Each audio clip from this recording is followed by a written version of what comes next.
At the function, I read in the paper that he has retired. You see, that is the value we are not actually teaching our children. We are very benevolent parents. We meet all demands of our children. We do not expect anything in return. Let's teach our children, the grandchildren, the great-grandchildren, the values of life.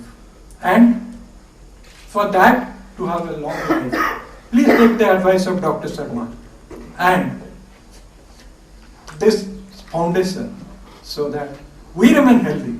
We teach them good things in life. And we will hope that nobody takes care of this well-meaning but obnoxious act called the Maintenance of Welfare of Parents and Senior Citizens Act 2007. Thank you.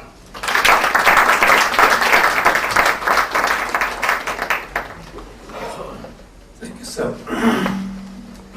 We take a learning today from here, the importance of values and the valuables. Thank you very much, sir. I think it was really very informative. You told us about the moral values, the emotional facts in life. The legal issues that you explained to us relating to the elders were really informative for us. Thank you very much. Taking forward this seminar, we will be requesting Mr. Vikram Srivastava to give us a small presentation on the Dabur home projects. This project is in Madhya Pradesh, a village called Dabur, which is for 60 kilometers from Jhansi and 50 kilometers from Gwalior. It's a dream project of Mr. Srivastava and something we are privileged that he is will be associating with that project of Dabur project. Mr. Srivastava, please.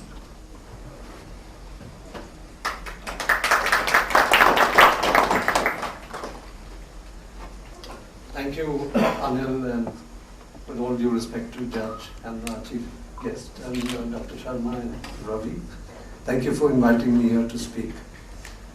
I am basically an agriculturist by profession now, even though I was a UK's chartered accountant, but I came back home and thought, let me go straight to the ground. I'm a great follower of rural India because I live there. And I'm a great believer that the whole world and all our politicians have ignored rural India. Nothing has actually been happening there. If it's infrastructure, it's all been forgotten. Education, medical, you look at any side of rural India. Our farmer has been so badly affected. Whilst the urban city grows and you have metros, rural is falling apart. And very few people who have actually got the courage and guts to go into rural and create something. So I really talk of rural India where 60 to 70% of the people live, which is true India in my view, not urban. Now the government has announced 100 new modern cities. I don't know where they're going to get the land first. So we're talking completely in the air. However, we are doing a very major project, which is a visionary project, I would call it. The project has to do with farmer, agriculture. The next portion is that we lose 40 to 50% of the perishables every day. And here we say we are getting food shortage, inflation, because we are not able to harvest the food. We're not able to process it or even evacuate it. So whilst we are losing 40% of the food we grow every day, we still have poverty. We still have high food inflation. West Bengal last year did a record 10 million tons of potato.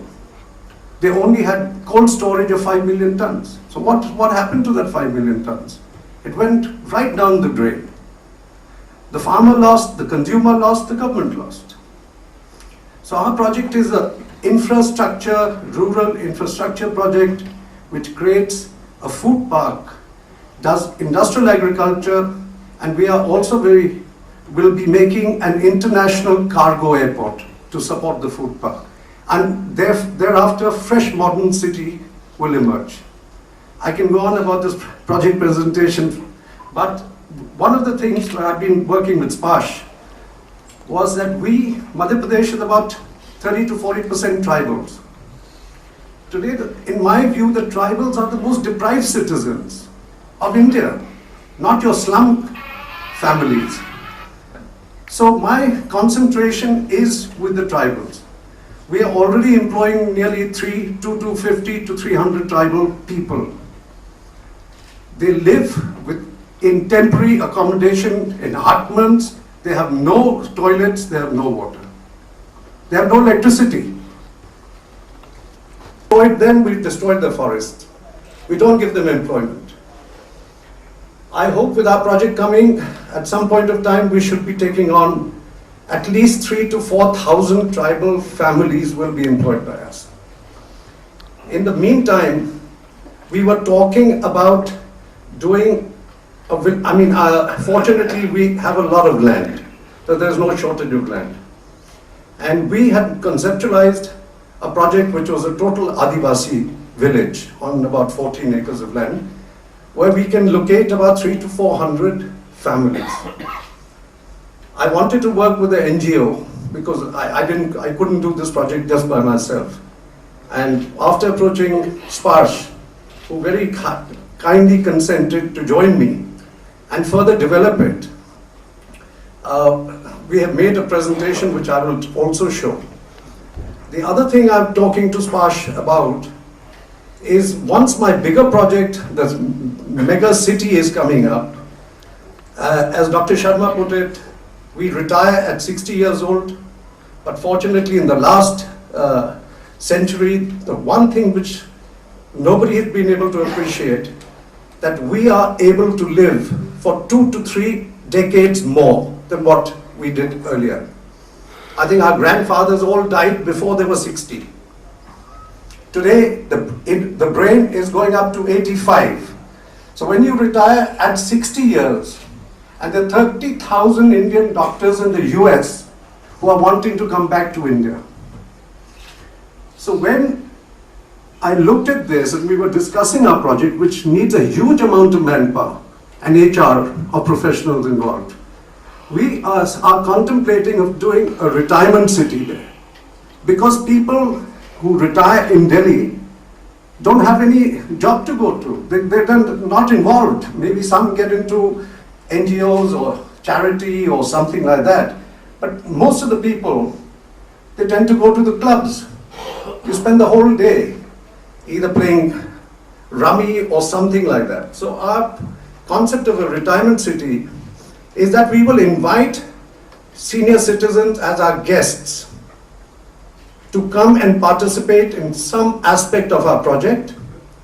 We will not charge them. They can have everything free of cost, but we will not pay them for the time also.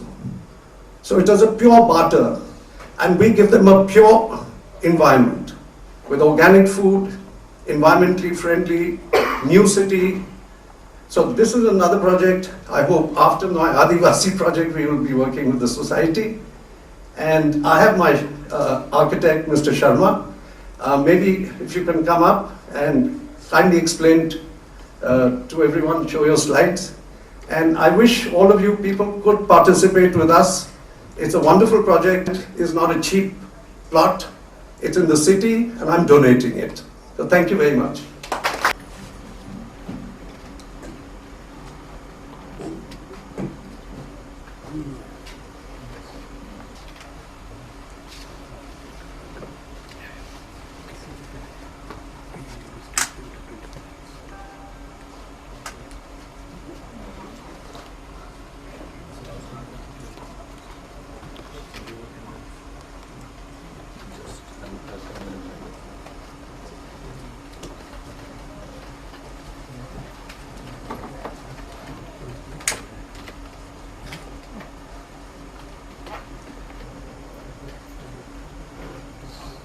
Which we had conceived.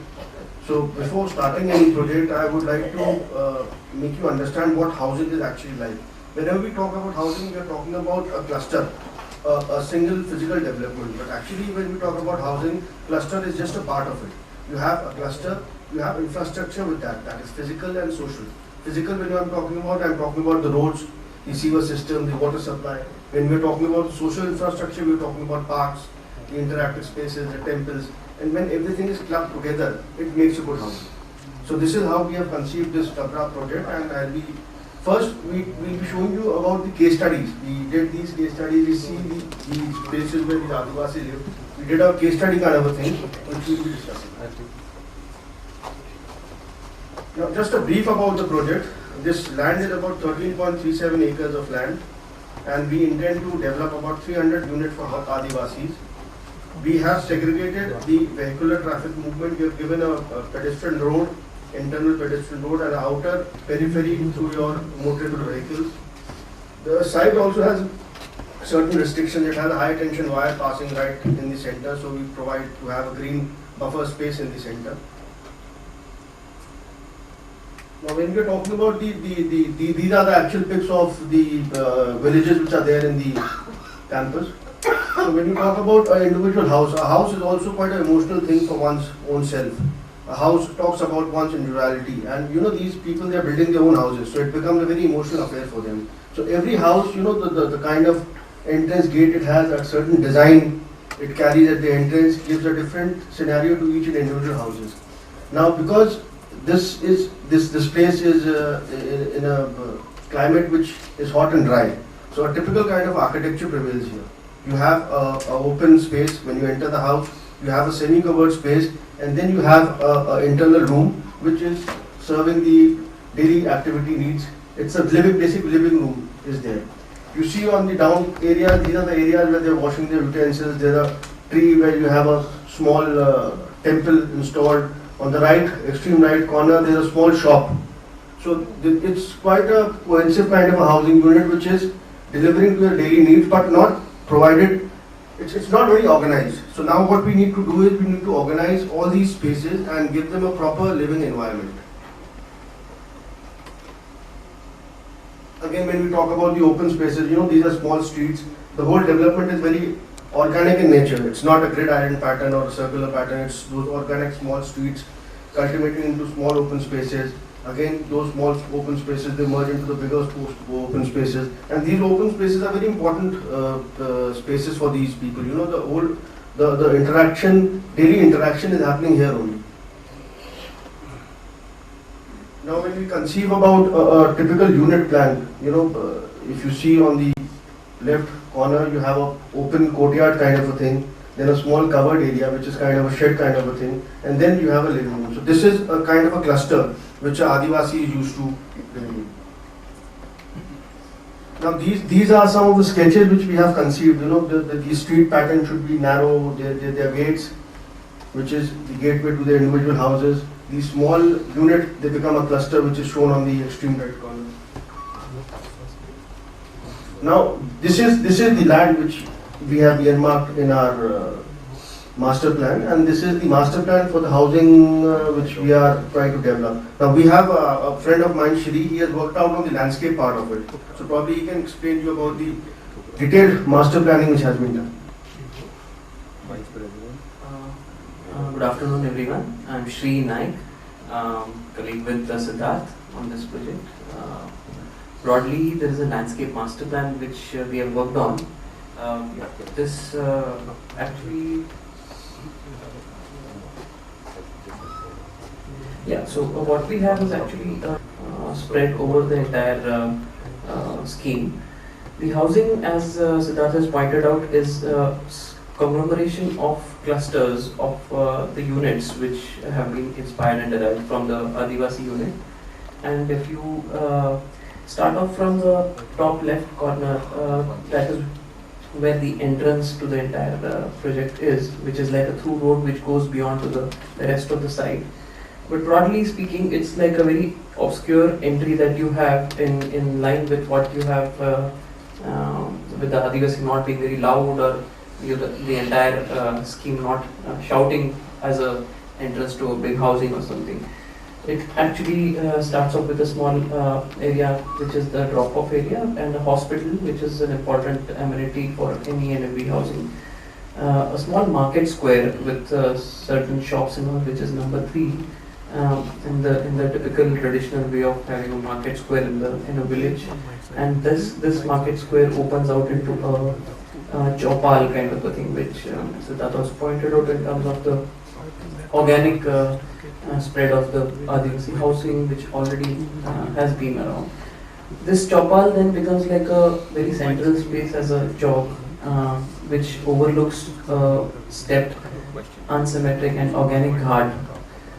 Luckily, the site has got a depression, which enables us to do some rainwater harvesting and do a water management system where we actually collect. Is a kind of a large space enabling conglomeration of people and lots of activities, outdoor activities, which are related to certain festivities. Number 16 is like a festive court which is there. There is a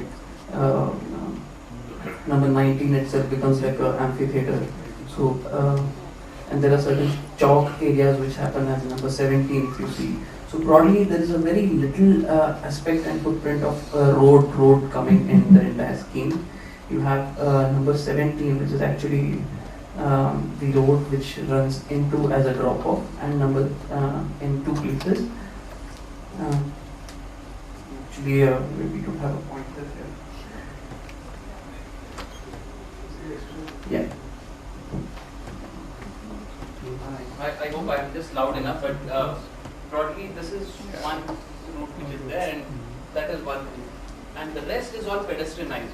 So whatever orange, what you see is like a bajri or very pervious kind of pathways which will be there, and a very organic field will all be pedestrianized, and none of these areas have got vehicles coming in.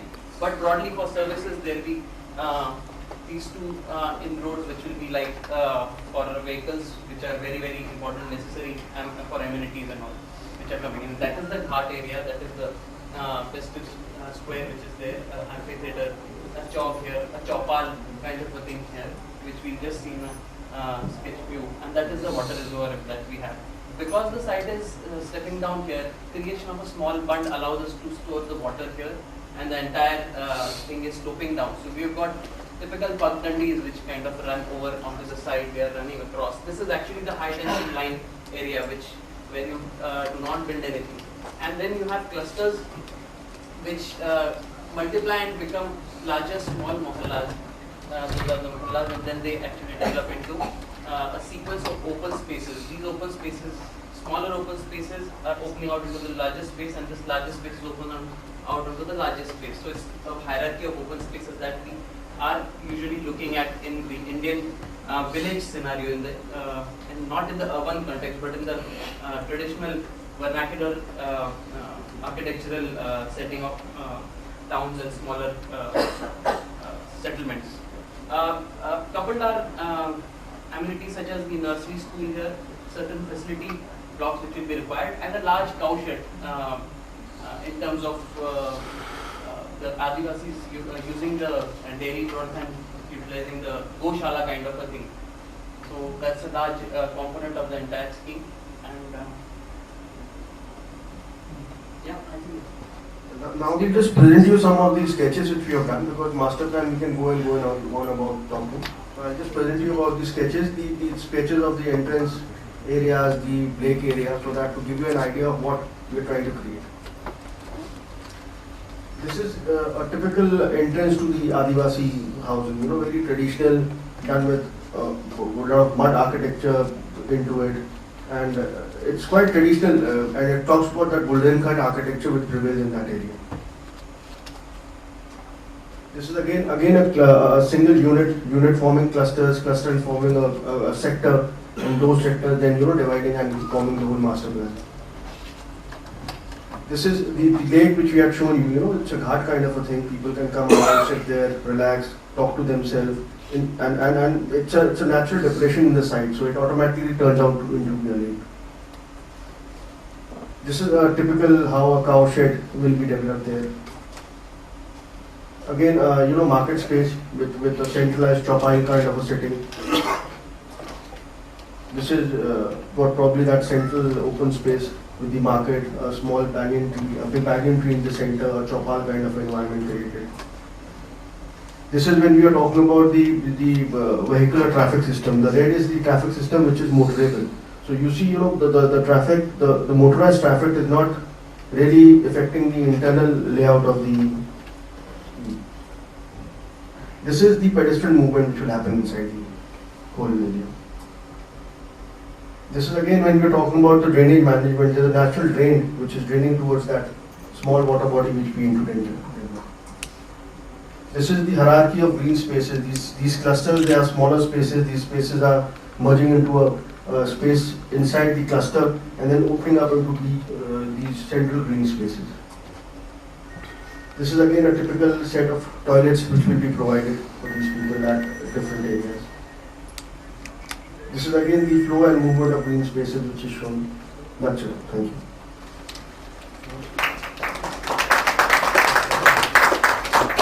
I'm sorry we could not locate you earlier, and to take this please.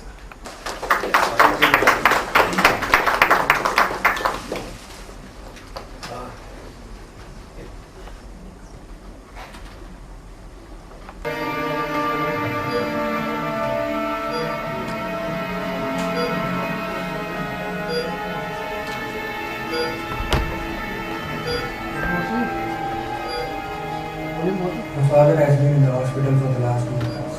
And doctors say that there is no hope. We should stop wasting our money on it.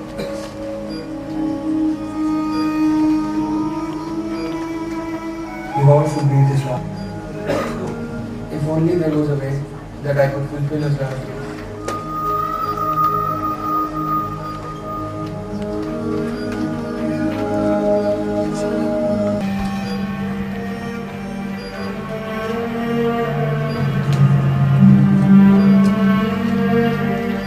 My wife has been in this hospital bed for the last 3 months because of gangrene.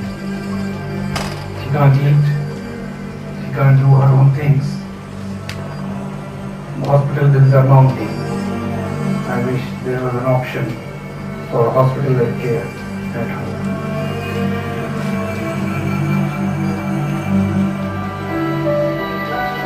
Thankfully, yes, healthcare today has evolved to deliver care beyond the parameters of a hospital.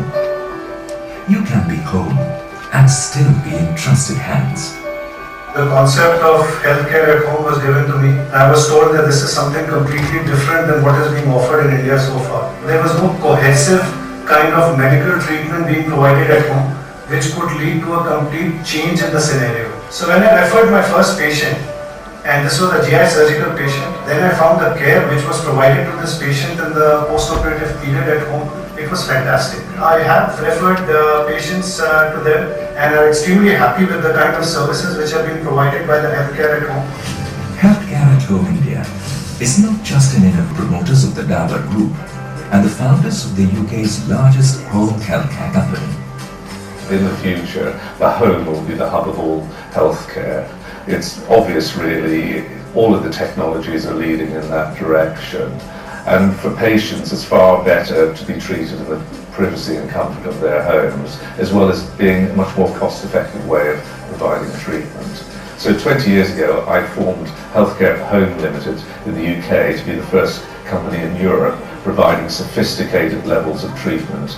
And that company became a hugely successful company, had a turnover in excess of £1 billion a year, and in healthcare here, which is in line with all of the developments going on in the country. We were delighted when we had the ability to meet Charles and Gareth and partner with them to bring their business to India. We're very excited about the ability to deliver very high value healthcare at home in India. We're delighted not only at the business opportunity, but at the social opportunity. As far as we're concerned, Healthcare at Home India is a great idea. It's working very well. We're delighted to be investors in the business. We're delighted to see the growth of the business. We're excited with the team we've put together, and we think the business will go from strength to strength. But can home healthcare really be trusted? Does it deliver clinical standard care at your home? Can it take care of critical treatments at home. Thankfully, yes, with healthcare at home, all is possible. Hesitancy, but over a period of time when they continue to interact with the team which is running it, they found that people are geared up, there are proper process, protocols to follow, and they can actually rely on them. I've had the privilege of setting up similar businesses in Germany, in Switzerland, Ireland and Australia. What we did was to recruit an excellent and talented management team who, together with ourselves, have recruited and trained some excellent healthcare professionals. Our range of services include home oncology, home pulmonology, post-operative care and even ICU at home. Apart from investing in people, one of the most important things we did here was to invest in an excellent IT platform. This is vital in order that we can prove to people and evidence the outcomes of all our work. My mother has been diagnosed with cancer. The pain she is going through is intolerable. Doctors have told me that I need to bring her to the hospital for a chemo every day for 8 hours. She's so frail. She's all of 25 kgs. I don't want to bother her with the hospital visits. I don't know what to do now. Cancer patient's journey is a long one. He needs an extended treatment even at home. We have patronized healthcare at home India because they have the expertise. We are more in connection with our patients through healthcare at home India. Cancer patients get personalized treatment at home.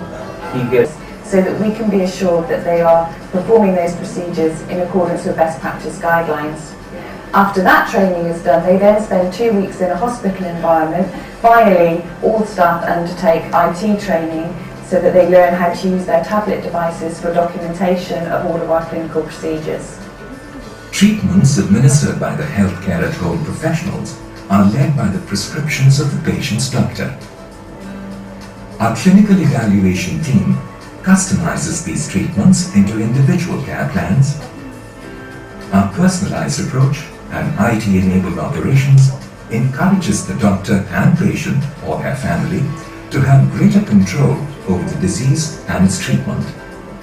We understand the need for documentation of patient treatment progress even at home and have initiated extensive facilities to cater to the same. Every healthcare at home professional is entrusted with tablet devices to document patient treatment details as per international protocols.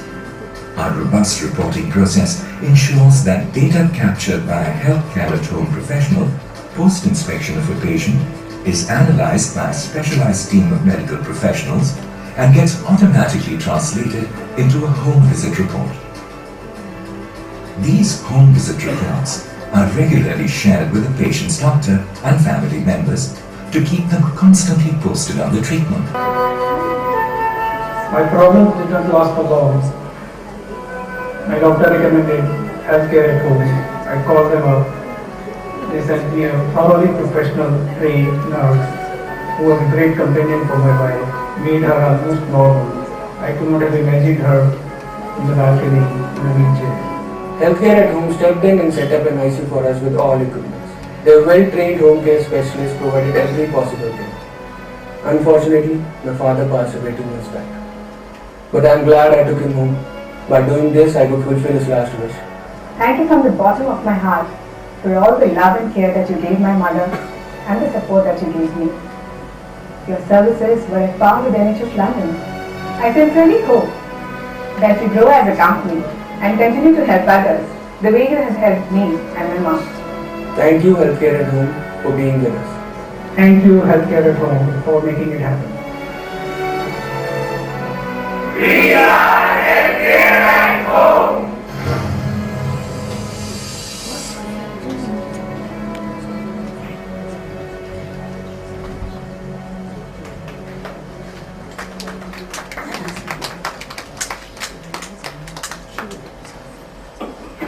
We have come a long way after this video. During my clinical experience, I was a practicing doctor, I was an intensivist, and then I was into medical administration and director of one of the Fortis hospitals. Prior to this, I was in Fortis hospital. Can you send somebody for an injection which I want to take at night? Or I am leaving the hospital, is there somebody who can take care of me at home? Or my dad is ailing in the ICU for the last 2 months, we want him to breathe his last at home, can you help us with that? And I tell you, when I didn't have staff enough to treat patients in the hospital, I was forced not to honor all these requests. And what was available to these people? Doctor in the hospital who has put all the efforts to bring the patient to that level that he can go home will get to know something only if there is a complication which happens, which brings the patient back to the hospital. And that was the scenario which we were witnessing across the country in a more better form in Tier 1 metros like Delhi, Bombay, Hyderabad, Chennai, and even in a worse form for people who were coming from Tier 2 cities or remote, where nothing was available. Even doctor was not available, leave aside paramedics. I met Dr. Gareth and Bridget tours these buildings, AC buildings, and go home. And Bridget asked me, what if we replicate this at home? And I thought, well, if we are able to do it, this is going to change lives. And this is what we did in the last 2 years. Yesterday, Healthcare at Home, India completed 2 years. And we took first 6 months just to design that how do we replicate a hospital at home. My talk today will be why none of you are elderly here. Dr. Sharma must have told, now we have the concept of young old and old old. I don't see anybody in this forum who's in old old. I have a father who's 67-year-old. I have a grandfather who's 82-year-old and Nanaji who's 83-year-old. And I tell you, they all live separately. They all live alone and they don't want to come and live with me. So everybody wants that chemotherapy at home. Within a week, the son was able to go. As you saw, whatever we do at home, we keep the doctor in loop, we keep the family in loop. The son was so happy that we were sending him written documents, all digital information that his dad was doing well, including lab reports, including what the doctor was saying. And it was being done in a better fashion at the hospital because now the dad didn't have to travel that 40 kilometers. He didn't have to stand in the registration line, not wait in the OPD. And a nurse which was equally competent was coming to home, doing everything, talking to him, chatting to him because that nurse had time only for that patient. She was not treating another 10 patients in that ward or in that daycare.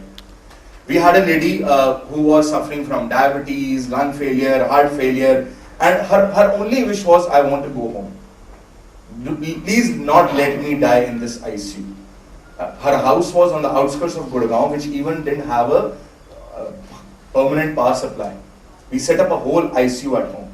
A bed, a mattress, an IV stand, oxygen, a concentrator, a suction, even genset so that ventilator does not same care which would have been delivered in the hospital, because in the hospital also the doctor prescribes and it is executed by all these people. Similarly, we also take care, our prescriptions from doctors. There is a team, as you saw the clinical evaluation team that makes a care plan which gets delivered at home through all our million.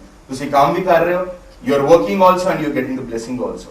So now after a year and a half of our operations in Delhi NCR, in Chandigarh, in Jaipur, what we have now, and benchmarking ourselves in quality acute care. Whatever you saw there, whether it's post-operative care, whether it is home pulmonology where you do a ventilator support, a BiPAP support, or it is caring for an ICU patient, it is all acute care. Now we are coming for people who are healthy and still need it. That means that you are not to go to a hospital, get that cab, go to the hospital, again wait in the lines. We will come home, look after you, get your samples, see that you're doing well, report back to your doctor, report back to your family. We will take you to the doctor, take appointment and book an appointment, see that your doctor is looking after you, carry out whatever is required, whether it's a lab test, radiology or pharmacy. We will look after you at home when you are not doing well. We'll look after you in the hospital if you are alone there. Today, if my dad, something happens to my dad, it will take me at least 6 hours to reach that hospital. What happens in the meantime? Who takes care? That's a big concern for me also, right? So I want to see the police verification of that person. And we do a background check and police verification of our every employee. We have all employees on roll. We do not outsource. कि वो 12 घंटे max में काम कर रहा है और 12 घंटे हमारे तरह काम कर रहा है. Plans, periodic assessments. What we try to weave out is a elderly care onboarding and subscription models, which is as low as half yearly basis or even on annual basis. And there can be so many permutation combinations to you depending on the health of the individual. You also get OPD waivers, you get IPD waivers, emergency support. Now I have just one more thing. Mrs. Veena Vora is here, who has been also working in this field for some time. And very briefly, ma'am, if you can tell us that what is your experience? Thank you. Good evening. Yeah, that's what I want from all of you. Okay, I didn't know I'll be speaking here, but I'd just like to share with you the change in my vision regarding senior citizens. A president of an 80-year-old club, 80-plus club, he inducted 2 members who were not 80, they were 78 years. So there was a lot of hue and cry, and the justification that the president gave was that every organization needs some young blood. So its age is all in the mind. If you don't mind, it does not matter. 35 years back, I started a small organization. I wanted to work with the handicapped, and I realized that senior citizens, aged people, are the most handicapped, not only physically but emotionally also. And then I had a volunteer who was 76 years old, and he said, I'm healthy, so whatever I can do, I would like to serve the senior citizens.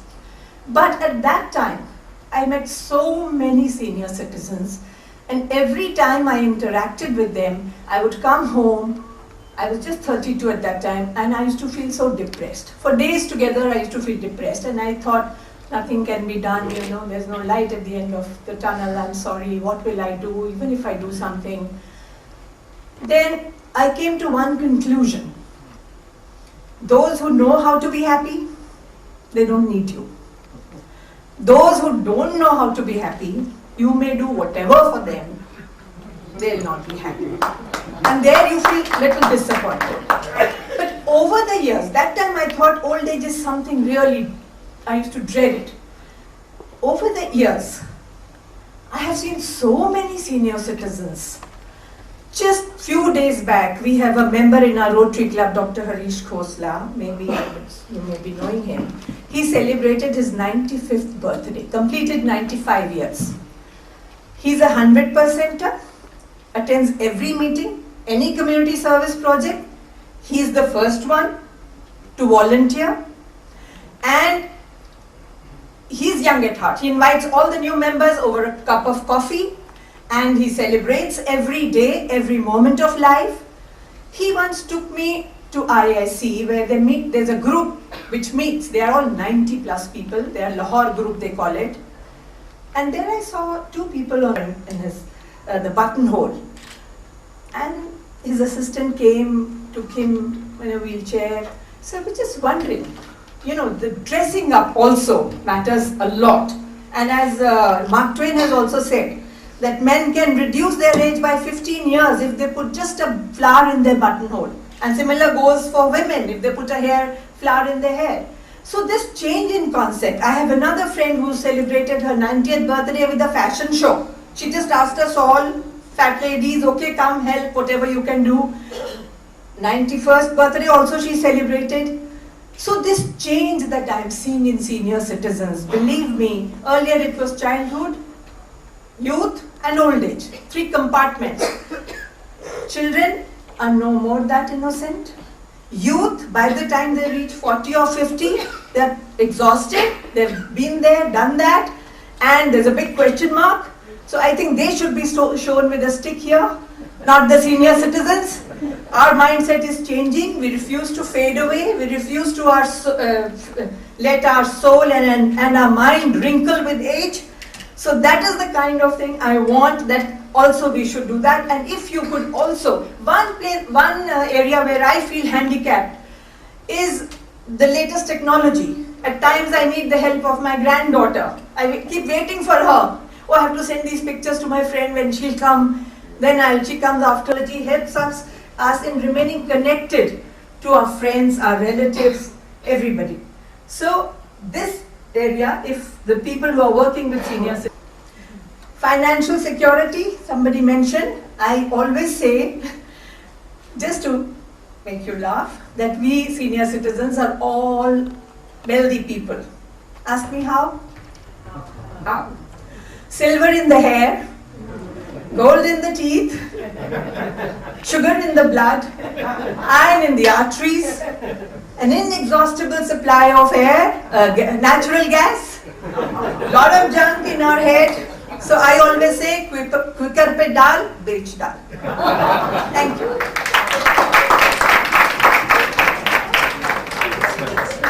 That's very nice. Thank you for the advice. We are running a little short of time, but I think we should have a quick question answers time.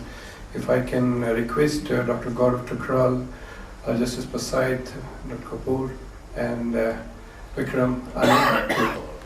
Organization, as I said, and we're evolving every day, learning and evolving every day. And there is a lot of online campaigns going on, and that's why forums like this to spread awareness that this concept exists now. And we're trying hard to reach to more and more people. Second, insurance thing, the half-hearted effort. You see, all insurance companies are insure you, but for 3 years I won't cover the disease you are having. This all looks, can I use a very obnoxious word, nonsense. Insurance should be done wholeheartedly. You are taking a person who doesn't need umbrella, kind of everything, doesn't have a disease, what does it mean?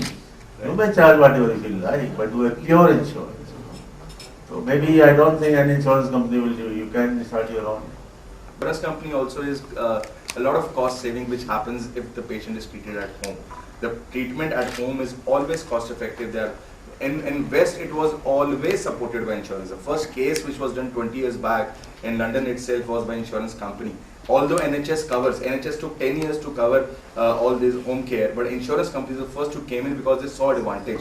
Whenever I go to an insurance company, we say that if I treat a patient with the same infrastructure of an ICU, I can treat at 1/5 the cost of any corporate hospital in there.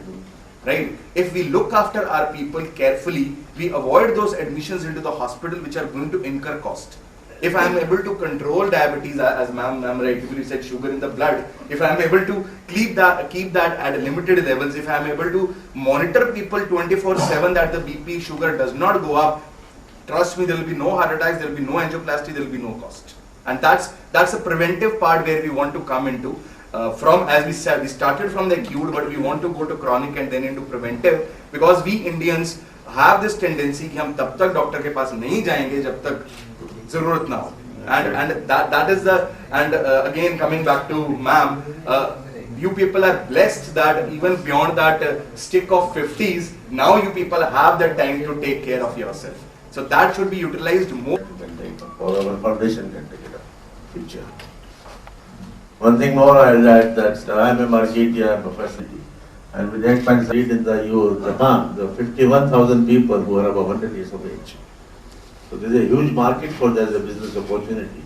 So our foundation can crusade over there. It will be great. Thank you. I am also an active member of Indian Medical Association. Way back in 1992, I was number one. They don't cover anything after the age of 65. If you take the insurance fresh. But if you are already a member with them, yes, then you can continue. So our first attempt is for that you please start covering them. Okay, you charge little higher. Meeting with Indian Medical Association, we call the various insurance companies. We are in touch with them, and maybe we come out with something. One. Secondly, we are also trying to persuade them that, as Dr. Thukral pointed out, the same nurse is there, same doctor is there, same medicine is being given. Only thing is, because of the hospitalization, there is a huge cost that one has to bear. So please start covering the home or the domiciliary treatment or the outpatient treatment. Till date, we have no success, but I'm a very optimist. I'm an optimist to that extent that I used to quote an example in Indian Medical Association that you come out with it for a meeting. You are late night, you had a couple of drinks with your friends, you have forgotten what your wife had asked you to bring, but still you should be hopeful that when you go and press the bell, the government of India in last 1 decade has become very, very sensitive on that issue. There is a separate department now that is called Ayush. in which there is Ayurveda, homeopathy, Siddha medicine, naturopathy, they are all being covered. They are being paid at par with the allopathic doctors. The hospitals are being developed, dispensaries are being developed, and that treatment is being reimbursed. Thank you. Dr. Taking a group insurance policy where it will be floating. All members who become members of the Sparsh Foundation will be given benefit of that. Now, if we take a policy of say 50 people, now if we are one person goes out, we can always replace him by another person. That's a policy we are talking to one of the insurance companies. Great. Myself, Vishnu Kumar. I have been into insurance for about 11-12 years. I know there is a nexus between the insurance companies because the companies who are operating over here, the parent company is a foreign company. Whatever comes from the West will be honored, but whatever is our own Indian origin will never be honored. That is what IRDA had been pushing forward, and IRDA is just a regulatory body looking after the interests of the foreign insurance companies, not our Indians as such. We have to take up this issue at the largest, unless until we talk on this and take this issue with the government of India and point the things with the IRDA, then only something can be done. The Ayurvedic, because I had been working for life first, then the Max, people came up with Max Pupa. Again, there was a clear clause, no Indian homeopathy, Ayurvedic will be covered. At that level. It cannot be... Can we give a note, the short note to the foundation? Yeah, he can, sir. Right. Discussion over the tea and coffee over this. My question goes to Justice Pasayat and partly to Anil. Say, particularly I am focusing, when you refer to that Maintenance Act about parents and all that, that comes into vogue or invoked when the parents are not really financially very well off. Of course, I feel all of us sitting here are really blessed by God, so we don't need to consider that point. But when we are talking for a social cause, the thing is we can work out and explore some possibility as one of the objectives of this foundation, and likewise that how to make them financially little bit more independent. Work out certain activities, productive activities and facilities which that they can jointly own, get involved and indulge with a little bit of contribution on a mass scale as a cooperative. And each one of keeping in view their past experience, core skills and financial capabilities and physical capabilities particularly, and as a superannuated man that I am still productive to this society. I have certain worth who are not working, because the day we superannuate, there is a little bit of dilution of respect. The people look at us is little bit diluted unconsciously. It happens. To regain that, it is maintainable, wonderful, but still there is some degree of tapering downwards. So therefore it is wonderful in golden years when we keep on working, we have a sense of belongingness to our and sense of ownership to certain productive things. And those type of ventures are, Anil, when you are on this, you can definitely with the people like Ravi and all that, we can work out and motivate our members to get involved into it. Sir, let me tell you that our Sparsh Foundation we are already on the job of it. We are formalizing some programs where we will and we take it being a finance man on the whole. That's not the objective, but yes, collectively we are doing it. We are having specific programs in that regard where senior citizens will be coming and giving guidance to the younger generations. Okay, good. Yes. Thanks. Heard that story that one day the son will become a father, and if the grandson behaves with him the same way as he's behaving with his father, what would be the result? That's there, sir. I think is missing in our country. All the developed countries in the world have had the government seriously step in to look after the elders by way of social security or whichever means that they have. In India, the government is not responsible or they don't care, or what is the thing? Because I think it is incumbent on the government, because when they take a share of my earnings, what do they give me back? That is an unfair partnership. The government, and I think Justice Pasayat, may at some point make it equitable, because that is something which only he can do. Plentiful of laws don't make our lives better. We have so many laws. Probably India is the country which has the largest number of laws. But what has it ultimately resulted? We have so many laws which speak of preventing corruption, preventing crimes. But the number of crimes, number of corruption cases that grows, shows that actually what we are doing is a society can do for us. It's more what we can do in return. We are so much concerned about our rights, but we are forgetting our duties. There has to be a cohesion between rights and duties. Unless we are conscious of our duties, no amount of constitutional rights can make this society better. Thank you very much, sir. That's the kind words. I would just like to add Yes, one more, which I presume is the complete book, that is Ramcharitmanas.